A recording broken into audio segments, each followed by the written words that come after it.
Okay, well, good morning. How's everybody doing? All right. Guess what? I was trying to remember this time last year, I was doing this talk, and it was like, oh my gosh, winter's never going to end. And we got an early spring, so yay for that. All right, so we got spring. Although we could always get that last blizzard, but I think we're done. So let's arrive. So let's just close our eyes. And let's just take a big, deep, full breath. And just let yourself absolutely land here just for this hour. From your busy week, just release all the tension. Just take another big breath and feel all the stress of your daily life just ebbing away.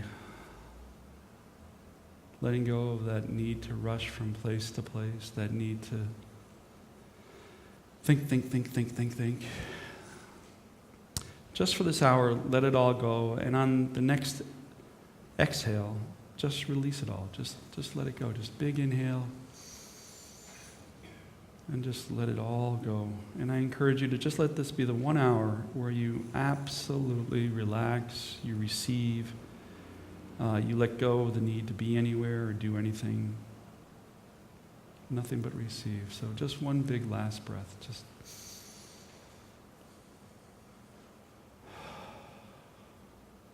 I always have to remind myself of that as well. So with that said, Michael is here, of course, and he is going to be sharing some original songs with us as always. So Michael, I'll toss it over to you. Always curious to see what's going to happen. I bet you are too. I know. I usually come up with something, write a brand new one for you guys every time.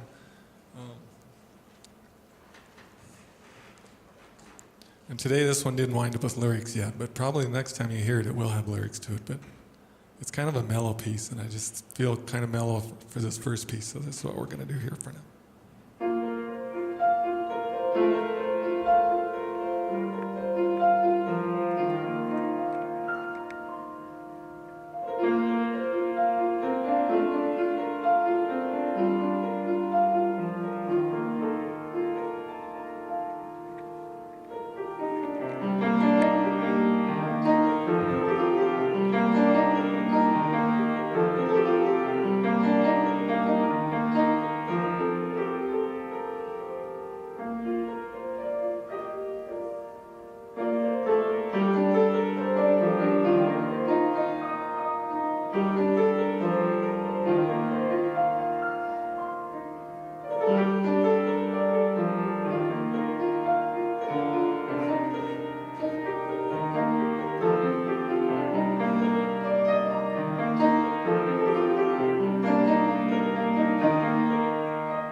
Short and sweet.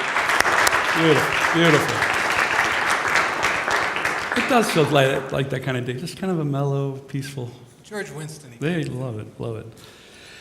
So the title of my talk today is, we've all heard a mind is a terrible thing to waste. Well, the title of my talk is Your Head is a Terrible Place to Live.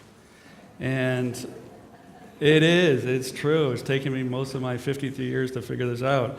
I went to divinity school. I was just thinking about this, Michael. It was 20 years ago now that Michael and I were in divinity school together. And their mantra, and I heard it probably 10 times a day from the teachers and the other associates, was, get out of your head, Mike. I mean, it's still, I wake up at 2 in the morning, thinking somebody's yelling at me, get out of your head. And I'm like, for years, I never actually understood what that meant. I was just like, well, I know I'm doing something wrong. I'm not sure what it is, but, get out of your head. And so it's taken me all this time to just kind of figure out what does that mean, actually. And what I believe that what they were saying is stop thinking and calculating and start being aware of yourself, others, and the world around you. That's what it means to get out of your head. Get out of your head. Get out of your circular thinking. How many people have noticed that you have the same thought over and over and over, and it's just the recycled same thing again and again and again. And that is not a great place to live. We don't want to live in that space. And Jesus said, I have come that they might have more life and that they might have it more abundantly. So, how do we stop living in our head? How do we do this? How do we live this amazing and abundant life that Jesus and all the other sages spoke of? I mean, how do we do this? And that's what I'd like to explore today. So, number one would be willing to change your perceptions. Be willing to change your perceptions of life. How do you see life? Neil Young, I was just riding down the road. I had no idea what we were going to talk about today. Michael and I actually never know what we're going to do. We wait for it to download, and sometimes it downloads like at the last minute, which is always kind of nerve-wracking. But a couple days ago, I was driving, and this song by Neil Young came on, Change Your Mind, and I was like, that's it right there. He said, when you're confused and the world has got you down, when you feel used and you just can't play the clown, protecting you from this must be the one you love, must be the one whose magic touch can change your mind. Don't let another day go by without the magic touch, supporting you, change your mind, protecting you, change your mind, restoring you, change your mind, revealing you, change your mind, soothing you, change your mind, change your mind. All right? And so what is he referring to, changing your mind? I believe what he's saying there is change your perception, and your whole world changes around it. All right? Now, if you don't know what I'm talking about here, A Course in Miracles says a miracle is, the Course in Miracles. Anybody know the Course in Miracles? All right? It's this thick. The whole thing can be summed up I think it's right in the first paragraph. A miracle is defined as a shift in perception. All right? So the whole book is defined right there. The miracle is defined as a shift in perception. So if you get that part, you don't have to read the rest of it. It's all versions of that same thing. We have to be humble enough to admit that our perceptions may be skewed, a willingness to be wrong. When I was younger, I was never wrong. Now that I'm getting older, I'm wrong all day long, and life is so much easier. Okay, I'll be wrong. Oops, made another mistake. Okay, I'll be wrong. And an example here is we've certainly seen our perception in reality, and our doggedness on our perception is correct with the blue dress and the gold dress. Anybody know what I'm talking about? You don't know what I'm talking about? All right, so some of you do. So there was a couple weeks ago, they came out with some blue dress. It's blue and black, and it shimmers. And depending upon how the light hits it, some of us are wired up so we see the dress as gold and black, or gold and white, and some see it as blue and black. All right, and isn't that interesting? And so, how many saw it as blue and black? Well, I was just going to say you're wrong. You're just wrong. It's gold and white. And so, isn't that interesting? So, it got me thinking, if this is so obvious, the dress, everybody's arguing with each other. No, it's this color. No, it's that color. If this is true of the dress, it got me thinking, how many other things in life is my perception skewed on? How many things in life am I not quite seeing it how it really is? Or maybe I'm seeing it how I see it, and this is just how other people see it, and maybe I need to let go of my opinions, let go of my stake in life, because the other perceptions are just as valuable as my perceptions. When I was in college, I used to, just for procrastination, I used to go to this one venue. There was one room where there was one TV on the entire campus, and I used to watch Kung Fu. Just to delay having to go study, yeah. And Kung Fu, it was Master Po, who was blind. And they'd have flashbacks to this guy's life as a child, as a monk, as a child, and a student. And he would be always testing the student. And Master Po was blind, and they're walking by a pond, and he says to Grasshopper, the young student, "How many fish in the pond, Grasshopper?" And Grasshopper says, "Well, there's 12, Master." And he says, "How many ponds, Grasshopper?" And Grasshopper, "Well, there's one pond, Master." "Wrong, Grasshopper.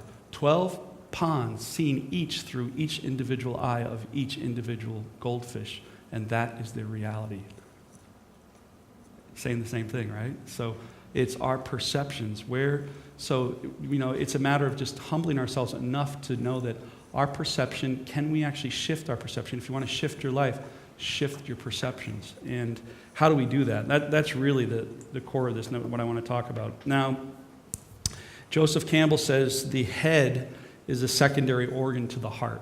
And what is he talking about there? He says this is the primary organ, and it's not just the heart. We're going to talk about what the heart means metaphorically. So in the medical community, they'll say the heart is a pump. It's a really good pump, pump, pump, pump, pump. Metaphorically, in the spiritual world, when somebody says heart, what they mean is consciousness, all right? And that's the metaphor for the heart. Maslow's hierarchy of need, we've all heard this one.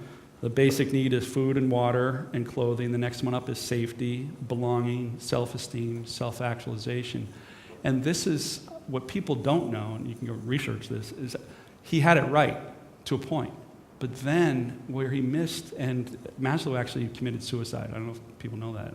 So what was missing? What was missing with the guy was there was another level, and that was consciousness, pure awareness, pure consciousness. Living from the heart, not the head. The head will not get us there. So there's brilliance. Now, I remember hearing a lecture on the metaphysical interpretation of the Old Testament versus the New Testament. And in this talk, the speaker said John the Baptist represented the head. John the Baptist represented laws, rules, and he was as high as he could possibly go in that realm of the Old Testament, and John the Baptist embodied that. Jesus, on the other hand, represented a going beyond the head, going beyond the thoughts, going beyond the perceptions into pure consciousness. And when you go into pure consciousness, you open up to life in so many interesting ways, and we'll talk about those. So consciousness is awareness. When somebody says living from the heart, what they mean is living from consciousness, because consciousness is pure love at the core of it. The more aware we are, the more compassionate we are of others, all right? And consciousness is that. So an example is when you're close to a friend, what's interesting is it's beyond mathematical probability that you think of that friend and they call within 20 minutes. Anybody have that experience? Scientifically, that's beyond mathematical probability. What is going on? And it's consciousness. You are resonating with that person. You've opened up to a different realm in that connection with that person. We can see parents. Parents have an expanded consciousness toward their children. So, any parents here? All right, anybody notice with your kids, you know something's going on with them and nothing's been communicated, but you just wake up at 2 in the morning or you have this intuition? That's consciousness. Now, what's interesting to me is that's the love of a parent, which is divine. It really is. And it's natural. It just comes to us naturally. But enlightened beings like Jesus and Krishna and Buddha and Ramana Maharshi, these people lived in that consciousness, not just for their children, but for all living beings. The connection you have with your child is the connection they have with all of us, is the connection they have with all of the animal world, the living earth, all right? And that's why they walk around just in constant amazement at this whole world. Can you imagine if every single person on this planet, you had the love and the connection that you have with your own child? That is how these people live. So it comes back to consciousness. Now the question is, how do we expand our consciousness? And I think there's probably a million ways to do it. My way has been I've got the scars to show is experience. And I say, go have experiences. I say, just go try stuff. Just get yourself out of your head and go push through, go do something. A perfect example, and my daughter seems to be this same way. She's 25 now, but when she was 15, I had her in high school, and she was going to Holy Angels, and she was in a kind of a mean girl set, teenage girl, kind of mean, and they're very selfish, uncaring. Consciousness, very little consciousness for how things hurt other people, that type of thing.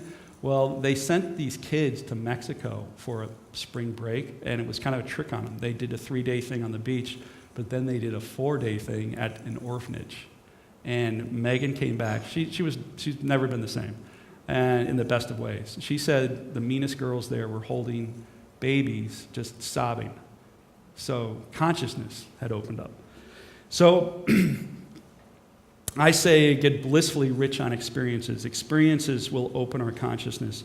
Will you make mistakes? Of course you will, but by God, you know you're alive, and you'll have something to talk about. There, Krishnamurti, one of the great authors, he said, spiritual authors, he said that he noticed in studies with older people, 70, 80 years old, that consciousness shows up in two different ways. Consciousness shows up in that the mind starts spiraling in on itself, or the mind spirals out. And he says you can see this with old people. It's usually one or the other. So in other words, you come to some old people and they're all, how you doing, Grandma? Well, my hip and my grandkids don't call me, and the guy down the block, he's always making a noise with the music, and it's me, and it's the mind spiraling in on itself. Whereas you come to other older people, and how you doing, Grandma?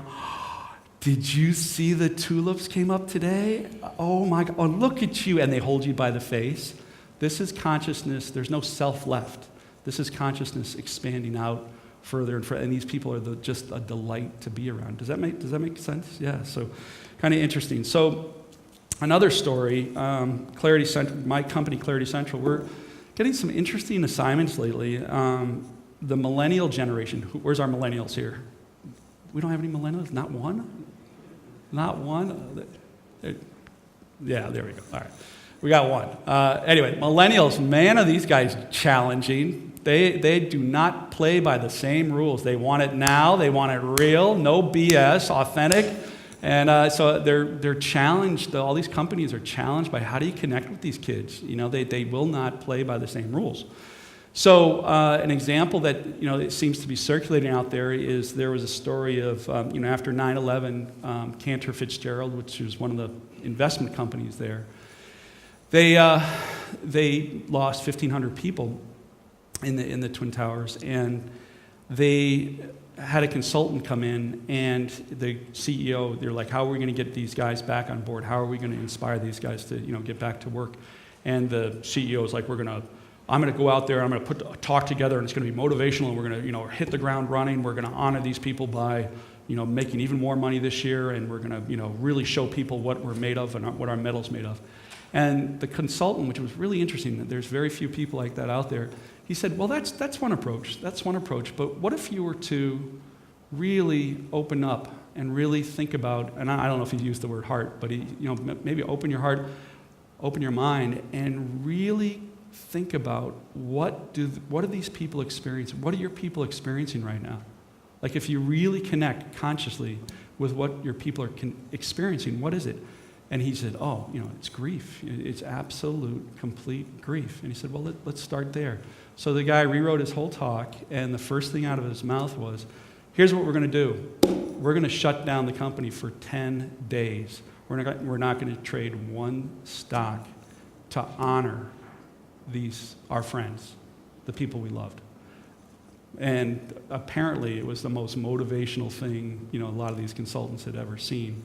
And the employees were ecstatic. So not ecstatic, but touched very, very deeply. So that's consciousness. Consciousness knows what to do if we tap into it versus the mind. So I say start experimenting. There's a couple great movies out there, Joe versus the Volcano, Secret of Life of Walter Mitty, Yes Man. What's interesting is in each of these cases, they went from their head to their heart, but the path from their head to their heart, their path from their head to consciousness was experience. They started doing stuff, all right? So get out of your head, just start doing stuff. I don't care what it is, just start experimenting. And that will get you out of the circular thinking. In the Joe versus the Volcano, the quote there was, my father says almost the entire world is asleep, unconscious. Everybody you know, everybody you see, everybody you talk to, they're not awake. He says only a few people are awake, and they live in a state of constant, total amazement. That's consciousness. That's living from the heart, so to speak. So, is it scary? Yeah, it's really scary, because it's what we don't know. We know what we know. I'm very comfortable in my circular thinking. It's where I've lived for 50 years. Getting out of that is very uncomfortable for all of us, I believe. Some of you know I did that sailing trip 6 years ago from San Diego down to Panama up to Charleston. And I actually literally remember leaving the harbor of San Diego, and I was actually shaking. Because like this is one you don't get to you don't get to not do. Once you start this, there's no going back. You're stuck. Your boat's stuck in El Salvador or something. So, and I remember shaking. So is it scary? Absolutely. But by God, you're alive. Once again, so how do we get out of this circular thinking? Conventional wisdom, according to Rumi, says it is death to our souls, and it is not ours. It is from our culture, our families. And the pressure of society. We must become ignorant of what we have been taught to become instead bewildered. Maybe the dress is gold. Maybe, I don't know. Run from what's profitable and comfortable. If you drink those liqueurs, you'll spill the spring water that is your real life. Forget safety. Live where you fear to live. Be notorious. Destroy your reputation. We've tried prudent planning long enough. From now on, let's be mad. Rumi. Does that resonate or what? All right. So that's what he's talking about. And by doing that, not just recklessly, but just by stepping out like that, we have these new experiences. And with these new experiences, consciousness opens up. So let's do an experiment ourselves. All right. So what I'd like you to do is let's just take 15 seconds and just get up and just greet the person pretty close to you. All right. 1, 2, 3, go. 15 seconds, just one person or two, and then sit down again. That's it. Okay. Have a seat. Have a seat. Have a seat.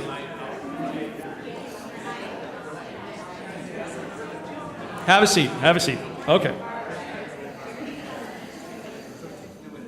Okay, so this time, let's sit down. It's kind of hard to do it with this group because you guys are already so open-hearted and conscious. So normally people are just, hey, how you doing? Good. Mike Foley, nice to meet you. All right, so this time let's close our eyes. Close our eyes, and I want you to take a big, deep breath, and I wanted you to think about the 2 or 3 people that you adore. You just love these people for no reason at all. You just love them. And feel that smile come to your face as you think about them. You get in their presence and you just smile. Now, with that same resonant love that you're feeling for those people, I want you to just stand and greet people, but this time slow down and connect consciously with the person. Not super long, not awkward, just connect just for an extra second. And I want you to note how different this is. All right, so this time we'll take 60 seconds. Okay, so get up and greet some people. Okay, let's come on back.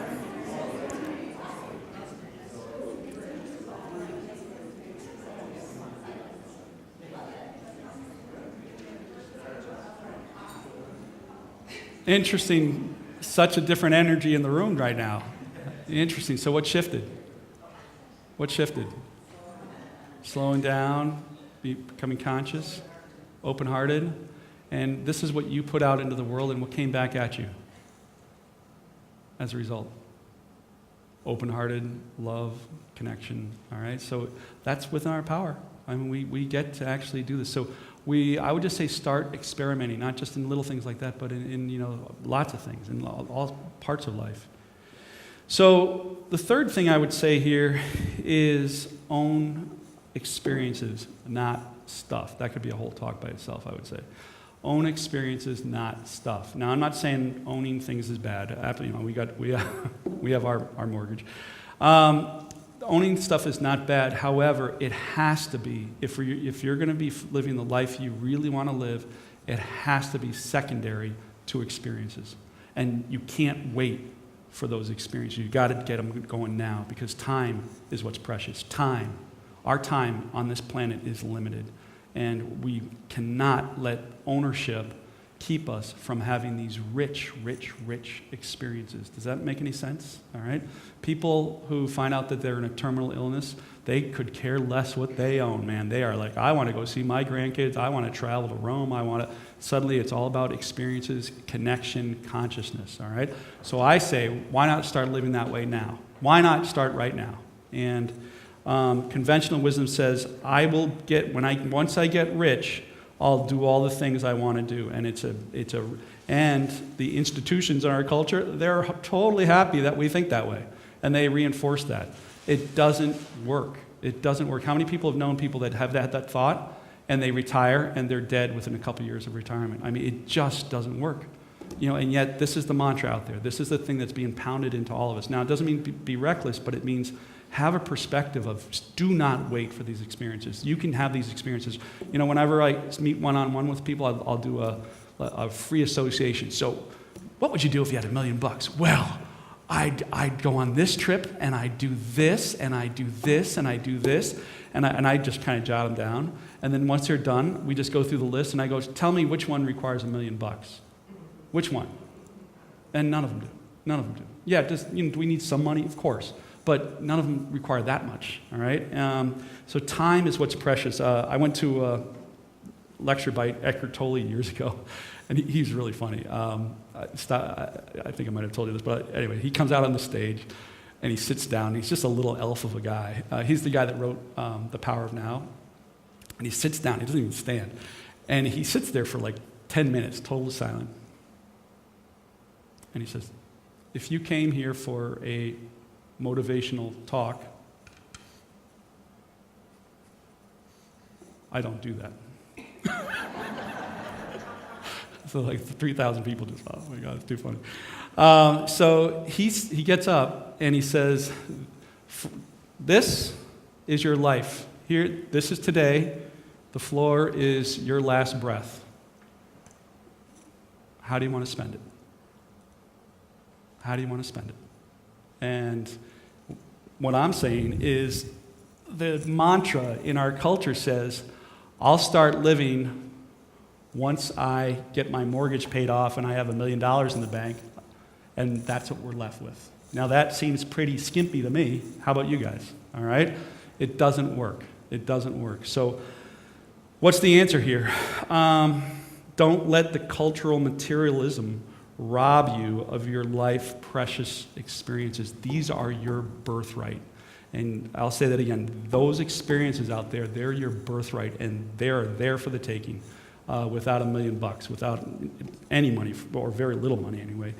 So see the world like a Martian would. An example of this would be, if a Martian came to the world, first of all, they'd think dogs run the world because, we walk them, we pick up their waste, and then we head off to work for 8 hours while they sleep, so they'd be thinking, all right. But another example is my fiancée, Angelica. We were talking about this the other day. She went to London when she moved here to the States about 14 years ago, and very little money, and she and her daughter just conspired. We're going to go to London, and we're going to go to the Royal Opera House, like millionaires would do it. And they scrimped, and they saved and saved and saved, and they got there, and they stayed in just an average hotel. They went to Arby's for dinner, and then they went to the Royal Opera. All right, we just went a couple months ago, and this time I had a company that was paying for us, so we're in a nice place, a really nice place. And my sister took us to a 5-star restaurant, and then we went to the Royal Opera House. Now, from a Martian's perspective, did she laugh any less with her daughter? Did she experience anything less with her daughter than with me and that, nice? No, it was the full experience. It was beautiful, and it didn't require that much, all right? So that's the trick of the mind. So life is a menu. And as long as you are not insisting that you buy the restaurant, life is an absolute smorgasbord. So I'll say that again. As long as you're not insisting on owning the restaurant to get the menu, that's going to be trouble. All right, that's going to waste your time. But if you start looking at life as I get to do whatever I want and start being creative, and the more you put it out there, that consciousness starts coming to you as well. So an example of this is just yesterday I was like, honey, let's buy a V8 SUV and get a 6,500-pound camper, and we'll go and live and connect with nature on when we have these time for trips. This would be gazillions of dollars, right? She says, well, that's great. I want to connect with nature too. Why don't we buy a $300 tent? All right. So That is being creative. That is making an experience over ownership the priority. And I'll give you one more example. When I did that trip, I got to Puerto Vallarta, and I finally, it was like relaxing that we didn't, kill anybody on the way down. And this massive, like a city block pulls in, this massive ship. And it was Carlos Slim. He's like the third richest guy in the world behind Warren Buffett and Bill Gates. And he owns all the telecoms, I guess, in Central America. Anyway, so his ship pulls in, and my little dinky little boat, and I'm next to another dinky little boat, and I'm just talking to the other captain, and I go, "Wow, that'd be something. Look at that." And you're looking in there, and you see all the mahogany, and it's just beautiful in there. He goes, "Yeah, that'd be nice, but," and we turn around, and we both look at the sunset going over the ocean. We got the same sunset, don't we? And we got that. We have our $1 million sunset on our, crappy little boats. It's the same experience. Maybe he gets to sit in a leather chair and I'm sitting on a cushion, but that's about the only difference, all right? So that, if we can shift our perceptions around these things, boy, does life get interesting and just absolutely rich. So in closing, I would highly encourage you to stop thinking and start living. The world is an absolute smorgasbord of experiences, and the paradox is the more experiences you have, the more wisdom will come to you, and you'll be able to discern quicker, and which is actually intelligence. So it's time to belly up to the bar in delight in what is absolutely your birthright. So, amen.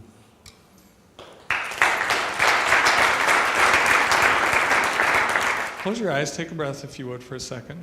I'm going to tune in for a second here. Just take a couple breaths, and as you release, you can even say ah. Ah is a wonderfully powerfully strong word. Just say ah. Ah is in a vowel that's found in most of the names for the Creator that we have on the planet.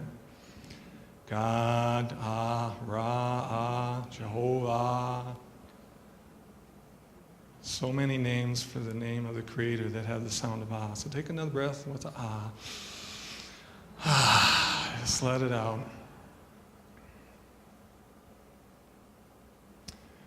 So, with your eyes closed, we're just going to find yourself in this very special place. Imagine that you're walking up a path, up a mountain. It's very warm. There's lush vegetation. It's a beautiful scenery everywhere you look, trees. The animals that you come upon are beautiful animals. Some of them might be your power animals, and each and every one of them send their love to you, their respect to you. There's no fear. There's no issues of any animals being frightening or dangerous. It's just a beautiful place as you walk through. You see these animals. They might even look at you and talk to you in animal language and say hello. And as you walk up this path, you're going to leave most of those behind. If there's one that wants to be with you and follow you, bring it along. You might want to note that for later. Who's coming along with you on this trip? What kind of animal? And when you get up to the top of this space, you've done a little bit of walking, you've done a little bit of exercise, so take a couple more breaths to gather your breath, your space back. You could say if you like to. And when you get to the top, there's this beautiful little lagoon. It's a small little lagoon. It's just your private space. This is your lagoon. The flowers that you love to see, the colors that you love to see.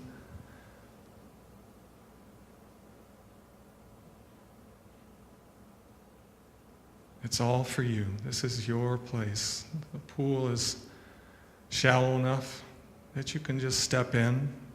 The waters are magical, filled with electrical energy that restore you, fill you up, refresh you, warm you.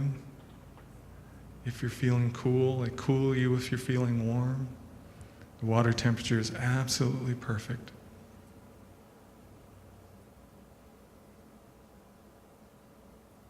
But take a moment, we're just going to have you step into the pool. And you can stand if you like. If you prefer to sit, there's a stone that's just the right distance underneath the water so that you can sit with perhaps just your shoulders above the water, or your head, or maybe you just want to go waist high. Whatever it is, just imagine it. There's stones all underneath wherever you want one. It's your place. You decide. When you get into the pool, just take a moment to take a breath. So we'll take a couple more breaths. If you want to say the water feels good. Just feel the water. Temperature is absolutely perfect. You might look around inside the water and see light flowing all through the water, sparkles.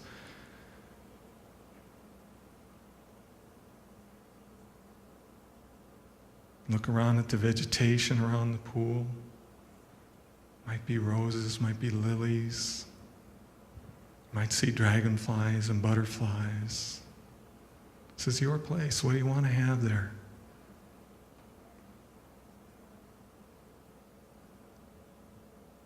You might have pine trees and smell it. Beautiful smell of that evergreen. Pine scent just filling up your body. So now I want to just take a moment and have you just let go of everything that's of this world right now. In this pool, just let it all wash out into the pool. Your worries, your fears, your concerns, your generational stuff. If you got family stuff that you brought into the pool, just for a moment, just let it all fade away. Just let it all drop out.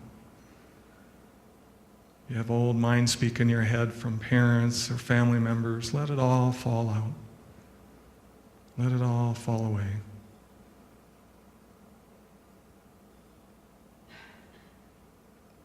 You have money worries. Let them all fall away. Let everything go. Let the only thing that remains be the spirit of you, the soul of you. And take a moment to just check in. Just notice how you feel. Is there any lingering pieces of this world that are still attached?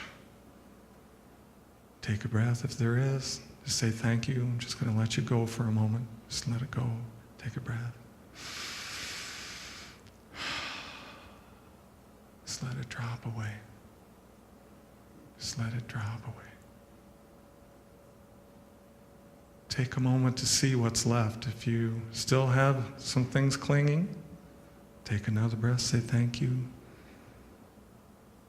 Might even pull a little water up all over your head, almost like baptizing yourself. Just let it wash away all that stuff, all those thoughts. I'm not good enough. I'm too old. I'm too young. I'm too dumb. I don't know enough. I can't this. I can't that. Let it all wash away. It's not who you are. Never was. Take a handful of water. Lift it up and just gently pour it over your head and let it wash away all the pieces of anything that you don't want to linger. Now take a breath. See what's left. See if you can really connect with the essence of who you are, the soul of you. Take a breath.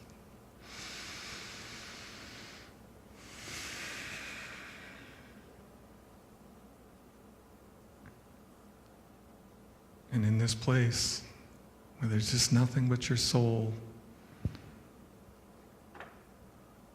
you'll notice the light start coming, filling this area.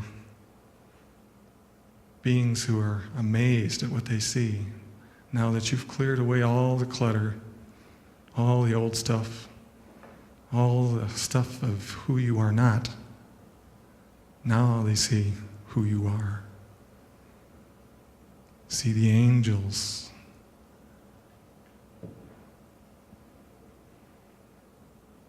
All coming to this place. Some of them might be joining you in the pool, looking at you in amazement and love, just saying, look at who you are. Look at you. this beauty, this beautiful, incredible being of light. We are amazed by you. We are amazed at your courage to come into this physical space and play out these experiences, resonating your consciousness with all other beings on the planet in this time of massive change. We are amazed at your courage, your strength, your willingness, your absolute power in creating your existence in such a turbulent time, in one that requires such faith and such courage, such willingness, and how you open your heart even when it feels like sometimes it's not safe to, yet you do it. We are amazed. We are amazed by you, and we are so blessed and honored to be here with you.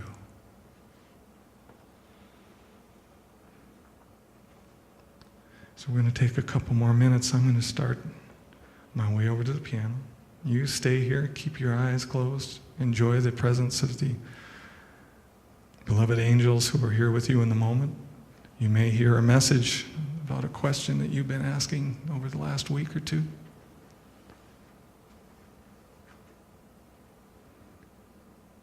Take it in, receive it. Spend as much time as you like here. No need to come out of this space right now.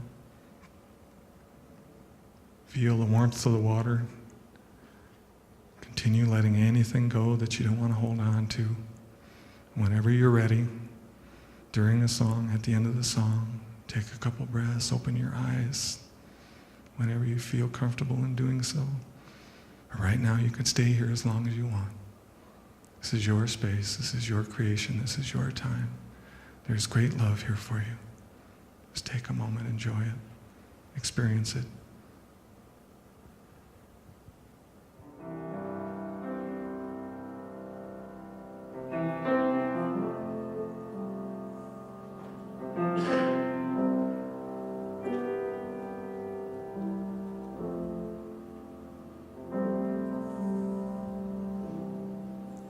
Sitting oh so quietly,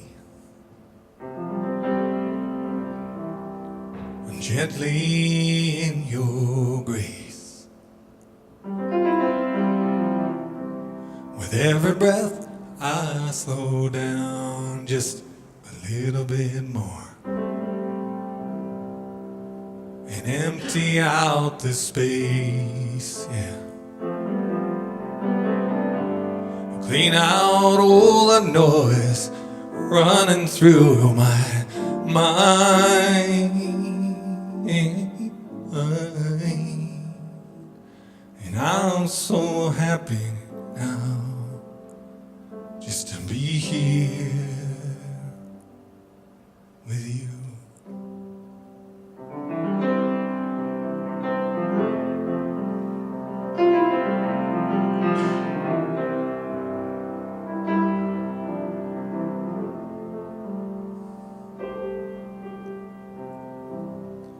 Now somewhere out beyond the edge, drifting oh so consciously, standing tall among great power and dignity. I'm amazed by what I see. Oh, oh, oh. Racing more lines between you and me.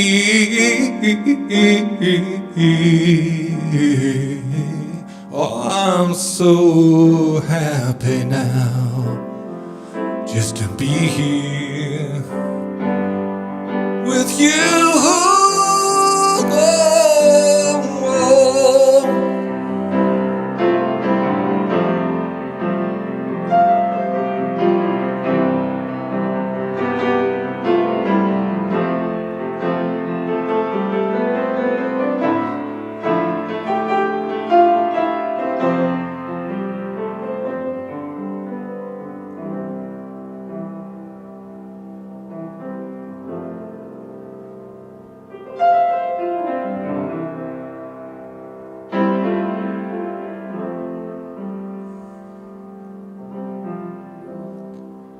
And now I'm resting here in your arms,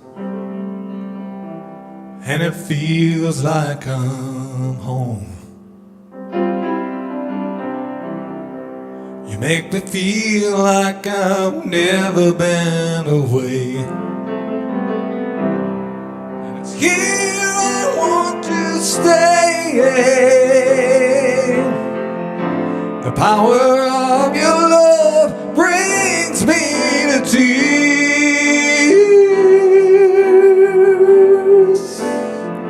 Oh, and eases my fears.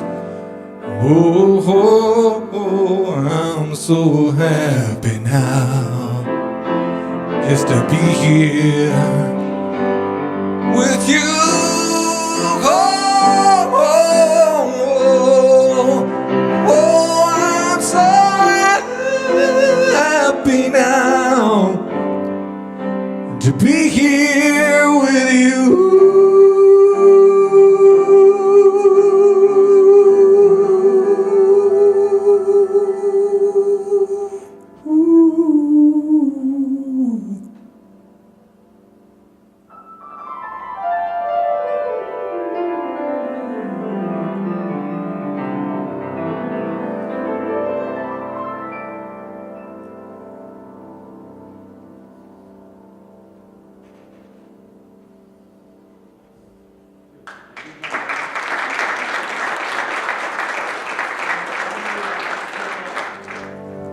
We are children of the stars, we are made of sacred light. We carry in our hearts the sound of one. Sing with me. I am, I am, I am. I am, I am, I am. I am.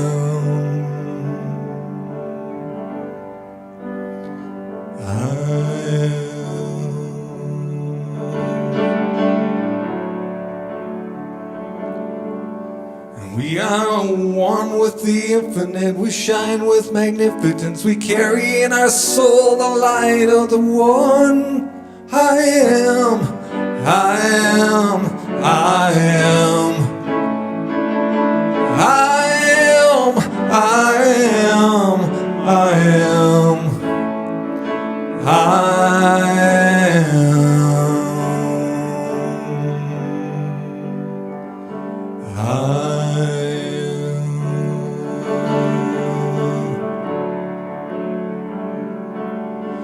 And I will carry this love throughout this day with a heart full of gratitude. I will pray. Oh, yes, I am. I am. I am. Oh, Lord, I am. I am. Oh, I am. Lord, I'm here. And I am. Oh, yeah. I am. I am. Oh, Lord, I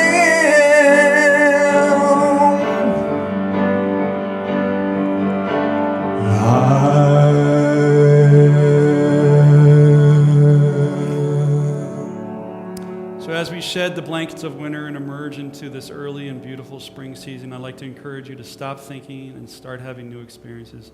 Time is the precious commodity. I say use it to live from your heart and become truly rich in experiences. 50 years from now, you'll be glad you did. God bless and have a wonderful day.